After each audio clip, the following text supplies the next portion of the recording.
अब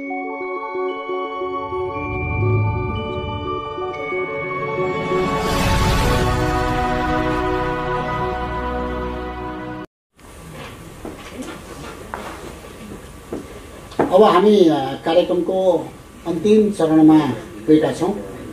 यस कार्यक्रममा जनता टेलिभिजन, जनता समाचार.com, रेडियो जनता 89.1 मेगाहर्जबाट हामीले प्रत्यक्ष प्रसारण गरिरहेका छौँ र हेर्ने र सुन्नुहुने आदरणीय दर्शक र श्रोताहरूप्रति हार्दिक आभार व्यक्त गर्न चाहन्छु।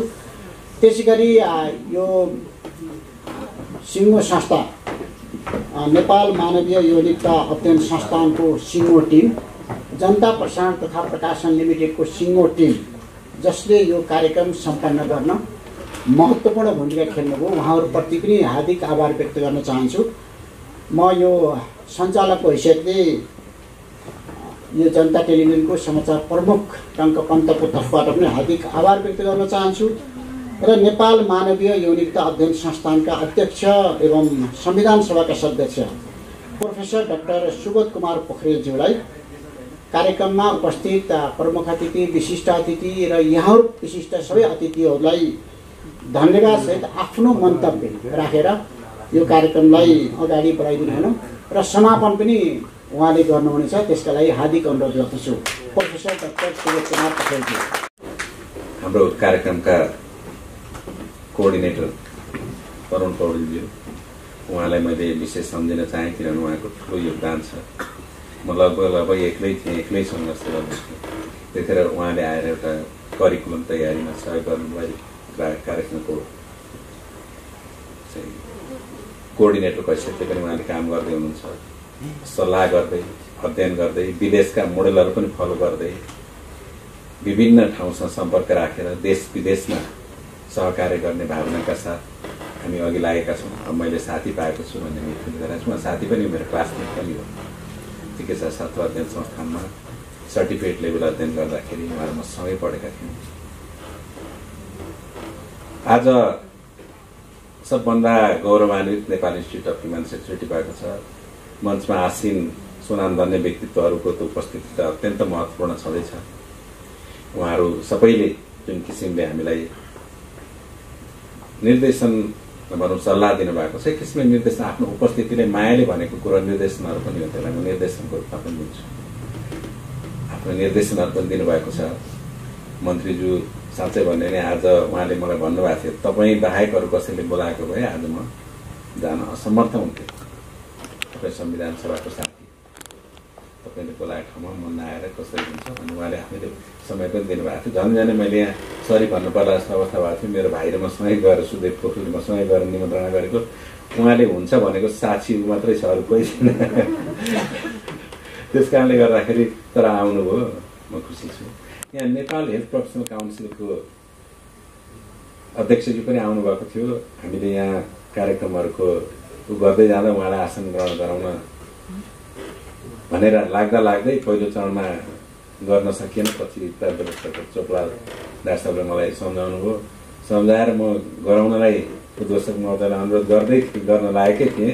सायद उहाँको व्यस्तताको कारणले जानुभयो। तर मबाट अथवा कार्यक्रम आयोजकका तर्फबाट हामीबाट केही भुल भएको भएदेखि उहाँप्रति हामी क्षमा प्रार्थी छौँ। यो कुरा सबैले भनिदिनु हुनेछ, उहाँलाई यसो भनेको थियो भने पनि, किन उहाँ एउटा आफ्नो संस्थाको प्रतिनिधित्व गरेर आउनुभएको थियो र हामीले खास गरी यो चिकित्सकलाई मात्रै होइन प्यारामेडिक्सलाई पनि लक्ष्य गरेर तालिम कार्यक्रमहरू सुरु गरेका छौँ। खास गरी उहाँहरू समुदायसम्म जानुहुन्छ, प्यारामेडिक्सहरू, चिकित्सकहरू पनि जानुहुन्छ, तर उहाँहरू अझ मिहिन तरिकाले ग्रासरुटसम्म जानुहुन्छ। उहाँहरूलाई यस्तो तालिमहरूको जरुरत छ। हामी उहाँहरूको हिसाबले टेलरमेड कार्यक्रमहरू बनाउने पनि सोच्दैछौँ। समुदायमा आधारित जनचेतनामूलक कार्यक्रमहरू लागू गर्नेमा हामी वचनबद्ध छौँ। त्यसपछि हामीले अहिले जुन यो चाहिँ इन्डक्सन कोर्स, अर्थात् यसलाई इन्डक्सन भनेको छोटकरीमा इन्ट्रोडक्सन कोर्स नै हो। ह्युमन सेक्सुअलिटीले के विषयलाई चाहिँ आफूसँग जोड्छ, मानिसको यौनिकता भन्ने कुरो केवल क्लिनिकल साइड भने त एउटा सानो साइड मात्रै हो। मानिसको सामाजिक चेतनाले, धार्मिक चेतनाले, आध्यात्मिक चेतनाले, मनोवैज्ञानिक बुझाइले र एन्थ्रोपोलोजी मानव इतिहासको मानव इभोल्युसनको हिस्ट्रीले पनि यौनिकतालाई प्रभावित गरिरहेको हुन्छ। किनभने धर्म समाजको मान्यता भन्दा बाहिर मान्छेको मान्यता विकसित भएको हुँदैन। तर त्यो धर्म समाजले दिएको कुराहरू धार्मिक हैसियतले तिनीहरूको महत्त्व छ, त्यो महत्त्वहीन हुन सक्दैन। तर पनि कतिपय कुराहरूमा नियमन गर्ने भन्दा संस्थाहरूले नियन्त्रण गरिराखेको जब देखिन्छ, एउटै विचारले जब स्थान पाएको देखिन्छ, त्यहाँ परस्पर प्रतियोगिता गरिरहेका प्यारेलल विचारहरूको स्थान हुनुपर्छ। समुदायले आफ्नो किसिमले निर्णय गरिरहेको हुन्छ, मनोविज्ञानले आफ्नो किसिमको अवस्था भन्छ, शरीरले आफ्नो किसिमको भन्छ। मैले 30 वर्षदेखि यौन चिकित्साको क्षेत्रमा अनवरत अविरल रात दिन नभनिकन काम गरेको अवस्थामा संविधान सभामा जुन जेन्डर माइनोरिटीको अधिकारहरू सुनिश्चित गरिएको छ संविधानमा, त्यो कुरामा कि त मभन्दा पहिलेको संविधान सभा 64 सालको संविधान सभामा डाक्टर सुनिल बाबु पन्तलाई थाहा होला कि मलाई थाहा होला कति मेहनत साथ त्यो कुरा संविधानमा दस्तावेजीकरण भएको छ भने। त मैले आफ्नो ठुलो कुरा गरेँ भन्न खोजेको होइन, तर कुन अप्ठ्यारो र कुन अवस्थामा म छु भने तात्र धेरै अगाडि आइसक्यो जस्तो लाग्छ। आज सुनाम धन्य व्यक्तित्वले आएर जुन किसिमले हामीलाई यसमा शुभकामना दिनुभयो त्यो ठुलो प्रेरणाको स्रोत छ, रहिरहनेछ। र प्यारलल इन्स्टिट्युसन भनेको चाहिँ समाज आफैमा फेरि एउटा अर्को इन्स्टिट्युसन हो, संस्कृति त्यसको प्रभाव हुन्छ। अब यसको साथसाथै यो मानवीय यौन चिकित्साको जुन क्षेत्र छ त्यो सानो हो त्यसको पार्ट, त्यसमा चाहिँ विभिन्न अन्य पार्टहरू जोडिएको हुन्छन्। त्यो चाहिँ मल्टिडाइमेन्सनल इन्टर ट्रान्जेक्सनल सब्जेक्ट हो। यो कुरा हामी बिस्तारै हाम्रो कार्यक्रमहरूमा जनाउँदै जानेछौँ। मैले केही किताबहरू लेखेको छु, त्यसबाट पनि केही न केही मैले सृष्टिको रोमान्स भन्ने किताब पहिले लेखेँ। त्यसपछि सम्भोग कला त मेरो थेसिसकै डक्टरेट गर्दाखेरि south east institute of men सेक्सुअलिटीमा त्यो मेरो थेसिसकै नेपाली, त थेसिस पुरै दिन त मिल्दैन, त्यो हाम्रो संस्थाको सम्पत्ति हुन्छ। तर त्यसमा आधारित मेरो जुन नलेज थियो त्यो नलेजलाई मैले नेपालीमा छोटकरीमा उल्था गरेको किताब थियो, जो कामसूत्रबाट पनि कतै न कतै प्रभावित छ। त्यो मात्रै होइन, अन्य कुराहरू पनि त्यसमा छन्। र त्यसपछि यौनका कुरा भने जो लेटेस्ट पुस्तक आएको छ त्यसमा यौन मनोविज्ञानको चर्चा त छँदैछ। तर त्यसपछि अर्को च्याप्टरमा गएर चाहिँ यौनिकताको विषयमा यसको क्लिनिकल पक्षमा बुझ्न चाहने मेरो अनुभव, मैले मिडियाहरूमा रेडियो टेलिभिजन अन्य अनलाइन मिडियाहरूमा मैले दिएका अन्तर्वार्ताहरू, त्यहाँ आएका जनताका प्रश्नहरू, उनीहरूका समस्याहरूलाई जस्ताको तस्तै उतारेर समस्या र समाधानका उपायहरू चाहिँ प्रश्नवाचक रूपमा बुझ्ने गरी प्रस्तुत गर्न खोज्दा खोज्दै कहिले के भएछ त्यो किताब भने आधा चाहिँ यौन मनोविज्ञानमा आधारित छ, सबैले कथामा छ, त्यसको प्रश्न उत्तर।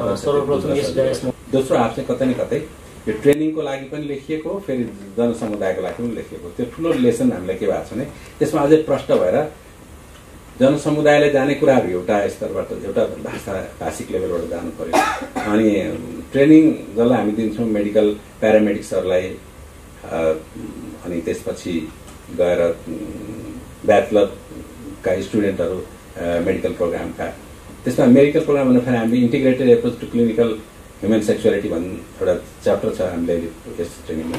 त्यसमा फेरि हामीले मेडिकल प्र्याक्टिस भनेको केवल चिकित्सक एमबिबिएस चिकित्सक मात्रै छैन है, त्यसमा आयुर्वेद अघि नै डाक्टर साहबले भन्नुभयो, आयुर्वेदमा सबभन्दा पहिले अलग्गै विधाको रूपमा स्थापना भएको छ यो रसायन बाजीकरण भनेर। त्यो एउटा ठुलो हाम्रो गौरवपूर्ण इतिहास हो। त्यसकारण आयुर्वेदको विद्यार्थी र आयुर्वेदको चिकित्सकहरूले पनि, नर्सिङको विद्यार्थी नर्सिङको चिकित्सकहरूले पनि, त्यति मात्र होइन यो होमियोप्याथीको चिकित्सक होमियोप्याथीको विद्यार्थीहरूले पनि, र त्यस्तै युनानी मेडिसिनका विद्यार्थी र युनानी मेडिसिनको प्र्याक्टिसनरहरूले पनि भाग लिन सक्ने, आफ्नो रोल बुझ्न सक्ने र आफूले बुझ्दाखेरि भोलि आफूले गरेको कार्यक्षेत्रमा सजिलो हुने किसिमले हामीले करिकुलमहरू डिजाइन गर्न डाक्टर तरुण लगायत हाम्रो साउथ इस्ट इन्स्टिट्युटको फ्याकल्टी पनि यसमा लागेको छ। हामी त्यो गर्दै जानेछौँ। अहिले धेरै कुरा गरेर केही फाइदा छैन। हरेक तहमा हामी हजुरहरूको सल्लाह लिएर, हजुरहरूको सहकार्य लिएर, यहाँहरू सबैको शुभकामना र सहकार्य लिएर हामी अगाडि बढ्नेछौँ। म धेरै लामो गर्न चाहन्न, भाषण मात्रै गरेर केही हुँदैन, काम गर्नु छ। काम अझ धेरै बाँकी छ, भर्खर सुरुवात मात्रै भएको छ। काम गरेर प्रमाणित गर्नु छ कि यो विधा, यौन भन्ने शब्द मर्यादित पनि हुन्छ। यौन भन्ने शब्द वास्तवमा मर्यादाबाटै सुरु भएको हो। मर्यादा पुरुषोत्तम रामका पनि छोराछोरीहरू थिए, त्यसकारणले त्यो सृष्टिको सुरुवात नै यौनबाट भएको छ। तर यसको दुरुपयोगले गर्दाखेरि यसलाई चाहिँ यौनिकता नै पनि आज यौनिकताको अध्ययन समेत बदनाम भएको अवस्था छ। त्यो बदनामबाट यसलाई सुनामसँग लाने जिम्मेवारी वहन गर्न यहाँहरू सबैले मलाई सहयोग गर्नुहुन्छ, शुभकामना दिनुहुन्छ, सल्लाह दिनुहुन्छ।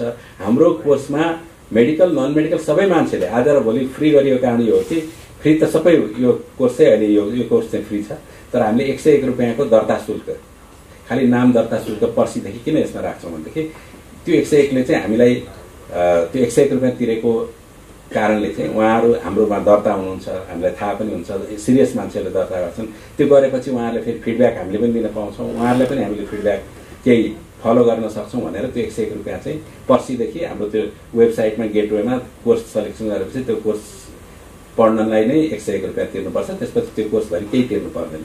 तर यसपछि हाम्रा यो कोर्सको हामी फिडब्याक सबै लिइसकेपछि हामी सर्ट ट्रेनिङ कोर्स र diploma course for the medical practitioners and medical students professional diploma course त्यो चाहिँ हामी रन गर्ने तयारीमा छौँ। तर त्यो गर्नुभन्दा अगाडि हामी मेडिकल काउन्सिलसँग, नर्सिङ काउन्सिलसँग, आयुर्वेद काउन्सिलसँग सल्लाह गर्छौँ के गर्दा राम्रो हुन्छ, कसरी गर्दा राम्रो हुन्छ। हामी ओपन युनिभर्सिटीसँग पनि खुला छौँ, प्रविधिको क्षेत्रमा, शिक्षाको क्षेत्रमा सहकार्य गरौँ भनेर हामीले प्रस्ताव दिएका छौँ। यसको करिकुलम हामीले 2016 या 18मा हामीले ओपन युनिभर्सिटी हामीले बुझाएको पनि छौँ। त्यतिखेर ओपन युनिभर्सिटीको आफ्नै फेरि बाध्यता र आफ्नै सीमाहरू छन्, तर त्यो सीमाहरूलाई कसरी हामीले चाहिँ लबी गर्ने, कसरी गर्ने, कसरी त्यसलाई चाहिँ सहकार्य गर्न हामीले एउटा पब्लिक प्राइभेट पार्टनरसिपको बाटो खोल्ने भनेर उपकुलपतिज्यू र मैले अस्ति छोटो डिस्कसन गरेका थियौँ। हामी फेरि पनि गर्छौँ, कार्यशालाहरू आयोजना गर्छौँ र यो विषयलाई अब हामी यहाँहरूको जुन उपस्थितिले आज हामीलाई हौस्याएको छ, हामी यसलाई एउटा तार्किक निष्कर्ष र एउटा डेफिनिट नेपालको चाहिँ यौन शिक्षा र यौन शिक्षाद्वारा हुने सामाजिक विकासको लागि समर्पित गर्छौँ र त्यसमा हामी एउटा एक्रेडिटेसन गर्ने खालको एउटा सामुदायिक लेभल यौन शिक्षाको तह एउटा चाहिँ त्यसको यथार्थवादी र वैज्ञानिक तह चाहिँ निर्धारण गर्ने कुरातिर पनि हामी लाग्छौँ। यति भन्दै मैले यहाँसँग बिदा लिन चाहन्छु।